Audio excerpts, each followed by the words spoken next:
And good morning, everybody. It is Fabulous Friday featuring Byron Paul.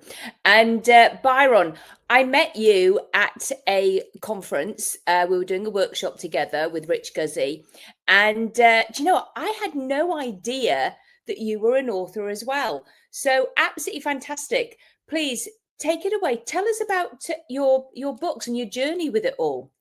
Sure, it's good. Yeah, and we've crossed paths a few times. I've heard of the bunny talk process. Read a little bit about that. And you were very excited. I remember you very excited when you introduced that and to the community. And we're kind of just about as excited about our book. So this is our. I'm a writing partner, and this is our first collaboration, our first venture into fiction called The Ninth Sorcerer, and it's been available on Amazon for a little while now, and things are tracking and it's pulling up. In fact, our sequel to it is in final edit, so we're really excited to have the second one. And it's got a whole world. So my writing partner is a young man based in Philadelphia, and there's an amazing backstory to it. It's this world that was built out first in his head, and then we took it on the paper, and it's an endless worth in the universe that's there. And so we have the one novel, the main novel, story of a character named Talon, that's out, it's done, and then the next part of his saga, as I said, is going to release in probably about a month or 5 weeks or so. That's out. And then there's all kinds of little short stories that go like in between or different places, things that we didn't think was necessarily worth a whole book, but was an interesting little piece. So those are just like little snippets that people can read in 4,000 or 5,000 words and have there. So it's a very rich world. It's a world like ours, but not like ours. So it's urban fantasy is considered the genre. It's got it's the Ninth Sorcerer, so obviously it's got magic and spell casting and good guys and bad guys, as all good novels have. But it's also a coming of age story, as our primarily our main character, but the other characters as well. They're all in that range of early 20s, 19, 20, and how they figure out what it means. And there's a lot of metaphor, and there's a lot, like, it's a good read, like it's an enjoyable fiction book, Yeah, sounds which is great. important. But there's a lot of metaphor, there's a little bit of commentary, it's not a political book in that sense, but it causes one, I think, to reflect. So the genesis of it was that my writing partner, goes by Itsa Mari, we'd known each other for a while, and we've been doing stuff, and he mentioned that he was writing a book, and I said, "Oh, that's cool." And we chatted, and he said, "What do you want? Do you want to see what it's like?" I said, "Sure, I'll take a look." And he sent some of his early drafts of the first chapters to some of his friends, and I was pretty much the only one who gave him any like kind of actionable feedback. Everybody else sort of said, "Oh, that's really good," or "Oh, that's stupid," which was kind of a bit of a blow to him. I remember we told him about that. It's like, well, take where it's coming from. But I gave him some actual actionable feedback, Yeah, and yeah. I said, I would approach this way, or I would do this, or I would do that, and that turned into a collaboration, and that's been a really great process. But then around one of the drafts, it's like he took the initial draft of the story, into a completely different direction and introduced a couple of very interesting concepts. And one is that in this world, due to some history that's happened 500 years ago, where there was a giant war involving deities and a whole bunch of things, is that women became the very dominant force in their society, Hmm. and uh, males are in a much more subservient position, or at least they were 500 years ago in our timeline. And now they're at the stage of their history where that society is beginning to say to itself, well, what needs to change here, and what's right, and how should people go? And I'm reading this the first time I saw that part of it, and I'm like, why would that bother me? Why would there be any part of me that says, well, that's not right? Because why? I mean, I've said for years that I'm a small F feminist. I believe in equality. I believe in opportunity. I believe in choice. I believe in empowerment.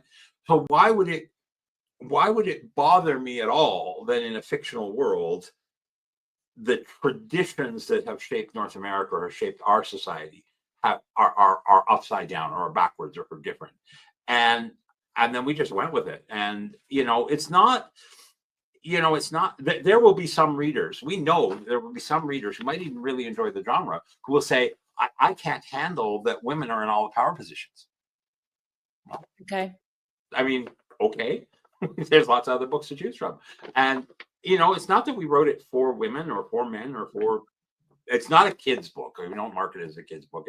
It's our target market is people who enjoy that urban fantasy, that sorcery, that genre, who are probably 16 to 25 for the most part. But there's lots of people my age who enjoy it. And if a parent decides that it's suitable for their younger children to be reading, there are some bad words, and there are some situations that are adult situations. So we suggest that sometimes people write in a fantasy genre or that, and they think, oh, that's a story about a magician, that's for kids. And it's like, well, no, there's some other themes to explore. So what hooked me into the process was when Mari started, it was the characters. And when you write a book, it's like, these people, like they're I'm like, oh, I'm rooting for them. And so in this particular series, most of the initial ideas, most of the initial thoughts came from my writing partner. I did a lot of developmental writing and additions and cleaning up, and he drove most of the plot. And it's actually been a really good collaboration. And then we've also got in the pipeline a couple of projects that are more reverse, where I'm doing more of the initial ideas and he's doing more of the fill-in work. So it's really exciting, and it's really fun, and it's really, we want everybody to go out and enjoy our book and tell us what they think, and maybe have a moment's thought as they also enjoy the crazy antics and the upside down rules. And when you're able to bend a rule of physics, it lets you do some very interesting thing. And I'll tell you, I think I have a lot more fun writing fiction than I did writing nonfiction books, which I've also done. I'm sure. I love that for you, Byron. I really do. And it is quite interesting, because I had all these questions and you answered them all. So, which was told me to go, so I went. Yeah, no, I was, because I was curious. What is it like? But I do have another question.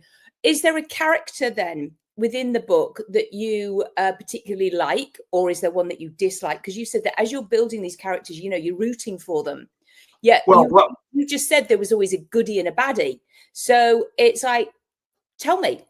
Yeah, it's interesting, because we did our advanced reviews and our reviews that come in on Amazon and stuff like that. And I like our lead character, Talon, as a scrappy little underdog who's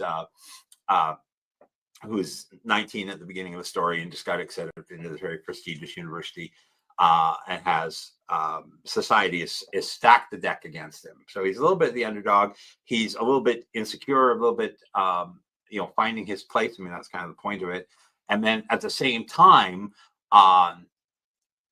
we learn very quickly, so I don't think it's giving anything away, that he's been gifted with an ability that will end up making him one of the most powerful figures in his society at the end of his character arc, and as he grows, right? So, and he's coming into his power even as a young man. What does that mean in terms of what responsibility do I have to give back to my society? How do I shape my society? What do I do with my friends? What do I do with my enemies? What do I do? So I like him. I'm more in his head, or he's more in mine, probably, than some of the others. We have a lot of characters, and Talon has a best friend. He has a couple of love interests that haven't so far worked out for him, but we're all cheering that maybe he gets there. And he has a working partner that's also a very, very intense relationship. He's got these three different characters that's probably our four main. Well, actually, the romance interests are. So those three are probably our main kind of triumvirate. And one of those is his working partner, his class and work partner is Kiara. And we got more reviews than we're expected. People just love to cheer for her. They think she is the coolest. She's a bit of a badass, but she's very caring, and she is. We've got a subset of people that are hoping that those two will get together, right? And it's like, no, they're just friends. And at least at this point, they're just friends. And so my favorite character is Talon, the protagonist, and probably the second most popular is Kira, his work partner. Yeah, wow. Byron, could you see this as a movie? We actually were just talking about the other day, and I mean, honestly, yes. So if there's any producers who are looking for a treatment, they should by all means contact us.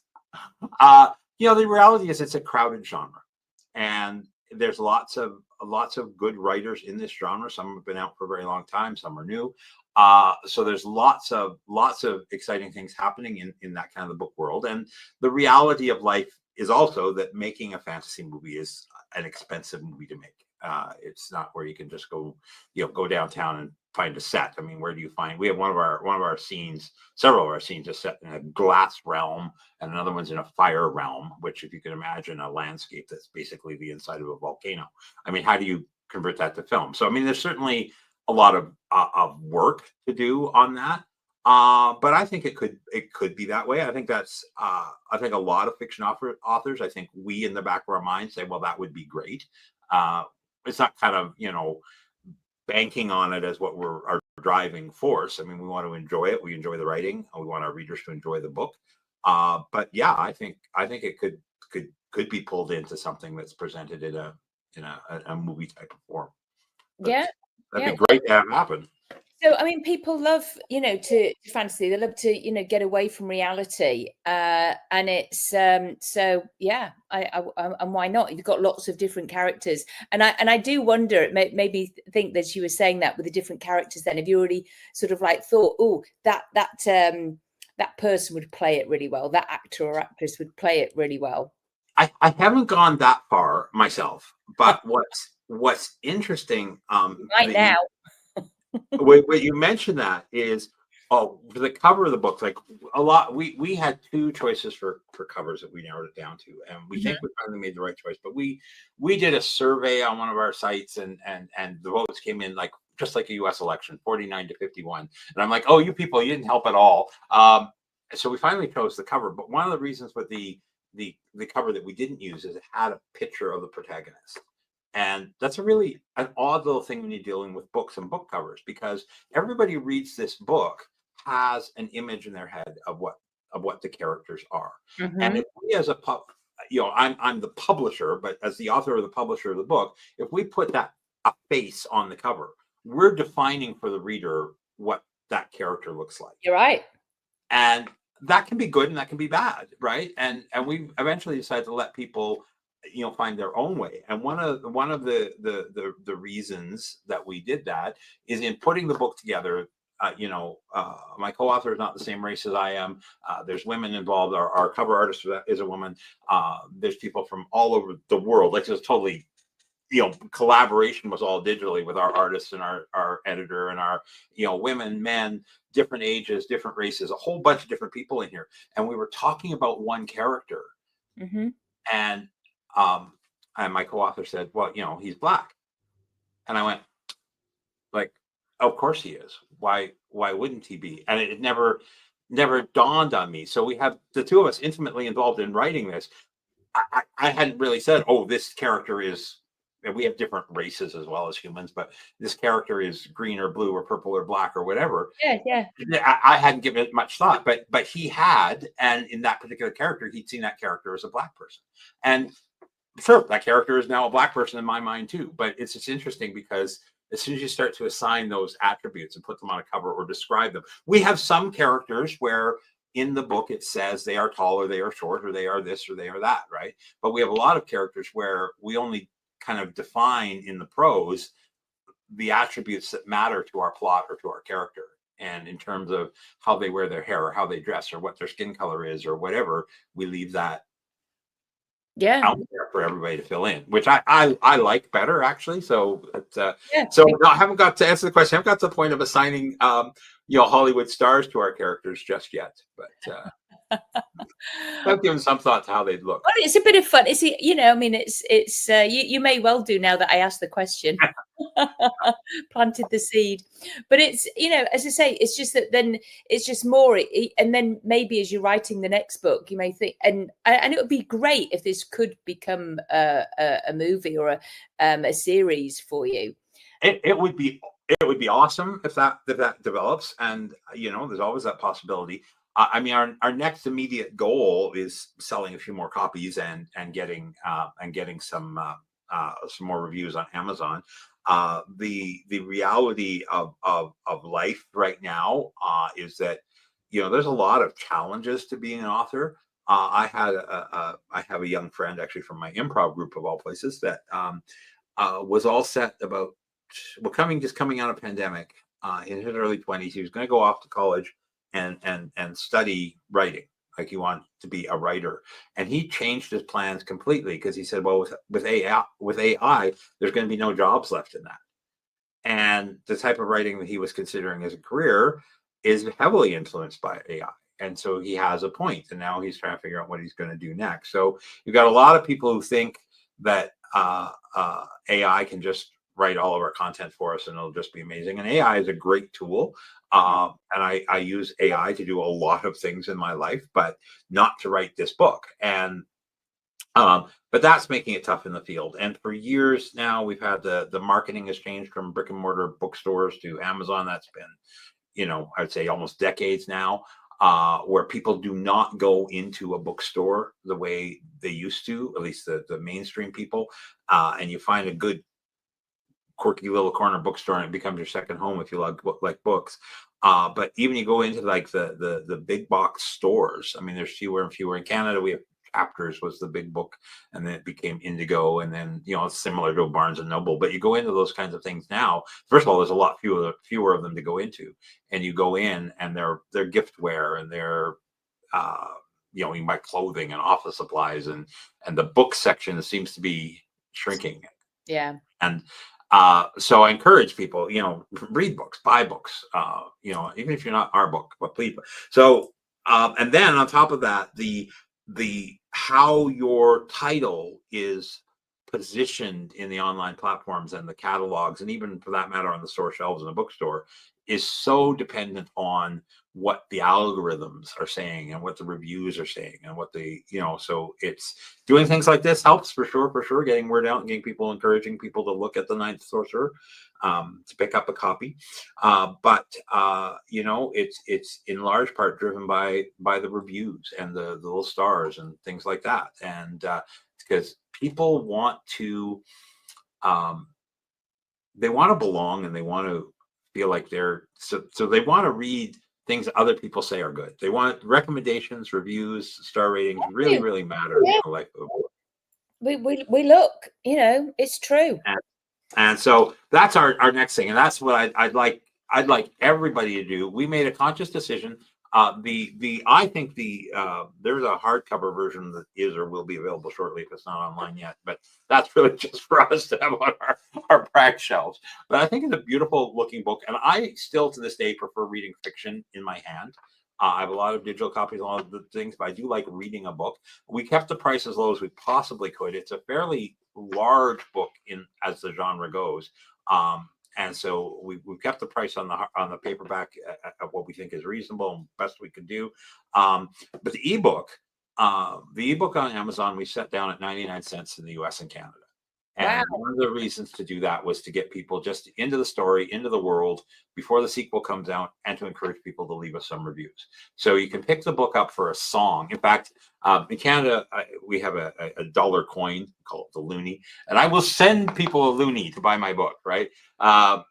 So we're really hoping people will give it a shot, and we value feedback. We love to hear from readers. We love to read the reviews. We love to see what people think of it. And most people are pleased with the story. Most people get very engaged. So I think it's a really good read. And I got into the project because in the very earliest drafts, I fell in love with the characters. Yeah, I love that. I love that. Byron, you'll give me the links for the book, and we'll put them in the show notes. And Absolutely fantastic. I can see how enthusiastic you are about it, and I'm excited that you've got it's going to be a saga, because people do like that, actually. Well, it's like, well, what's next, and what's going to happen with so and so. Yeah, we said right at the beginning, book one. We were very enthusiastic. Rainbow Sorcerers, book one. So no, I have whole sagas, of people that I love to read. So absolutely fantastic. Thank you for coming on here, Byron. thanks for having me. Yeah, of course. And thank you for watching, everybody. And it's goodbye from me, Claudia Ricard, and it's goodbye from Byron Paul. All right, take care, everybody. Bye. Thanks for watching.